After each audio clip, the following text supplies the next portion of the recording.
In the dim corridors of monastic silence, where incense curls upward in unseen spirals and candlelight flickers against stone, the figure of Padre Pio stands, cloaked in mystery, wounded in divine secrecy, whispering to a realm beyond human comprehension.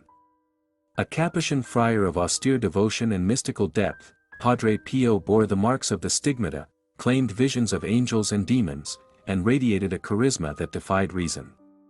But in the shadows of his spiritual battles and heavenly ecstasies, a quieter, subtler question lingers: what did he make of animals, particularly cats, those enigmatic creatures often seen as both sacred and suspect throughout history?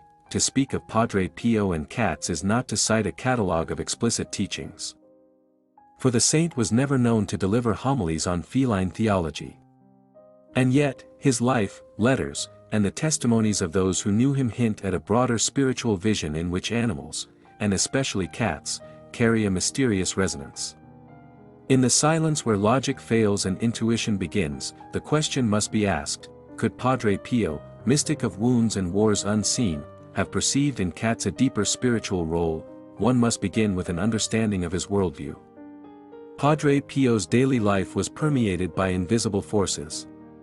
He spoke often of Satan's assaults, of guardian angels, and of souls in purgatory seeking help.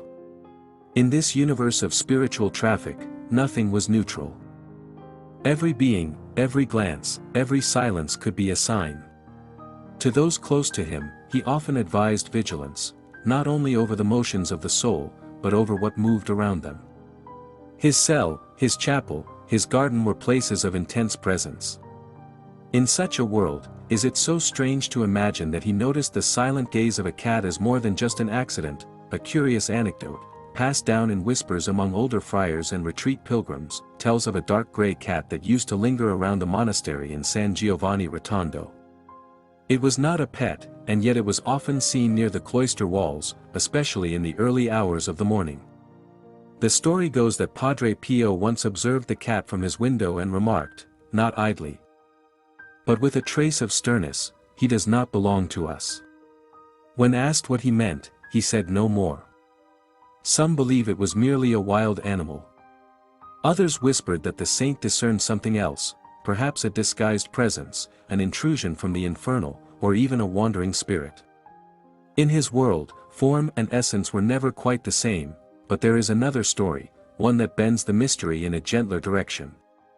An elderly woman once came to Padre Pio, weeping not for herself but for her lost cat, which had been her only companion after the war. She asked him, naively, perhaps, if her cat was now in heaven. Padre Pio looked at her long and quietly, and then said, "In paradise. There is all that the heart has loved, if it has loved well." It was not theology. It was something else, an opening in the veil, a flash of cosmic tenderness. For a moment, the mystery of salvation was extended not only to human souls but to all creation, to the innocent watchers of our solitude. In medieval theology, cats were often viewed with suspicion. Their independence, their nocturnal grace, their unblinking stare placed them uneasily between domesticity and the wild.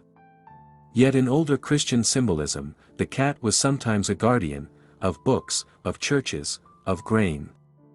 Monks in Ireland and Italy were known to keep cats for their silence and self-possession. In this context, Padre Pio would not have needed to preach about cats directly. Their presence, in his mystic environment, would speak for itself. They were observers, shadows in the margins, companions of both the seeker and the tempted. His own spiritual battles, so fierce and so hidden, might lend a new layer to this. Padre Pio believed the devil took many forms, and once wrote that he hides even in good things. If he warned about the appearance of a certain cat, it may not have been superstition, but a trained spiritual perception, seeing what others could not, feeling vibrations where others felt nothing. And yet, if he gave comfort about another cat's soul, he also allowed for mystery to be met with mercy. There is something profound in imagining Padre Pio, rising before dawn, his hands marked by invisible blood, pausing as a cat slinks past the cloister gate. Does he see an ordinary creature, or a silent sentinel of the spirit world? Does he murmur a prayer, or merely nod?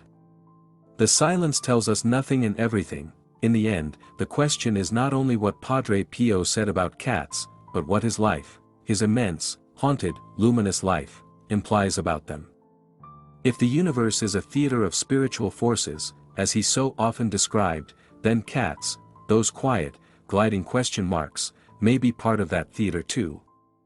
Watchers of thresholds, listeners to the unheard, guardians of the invisible. So no, Padre Pio did not write a catechism on cats.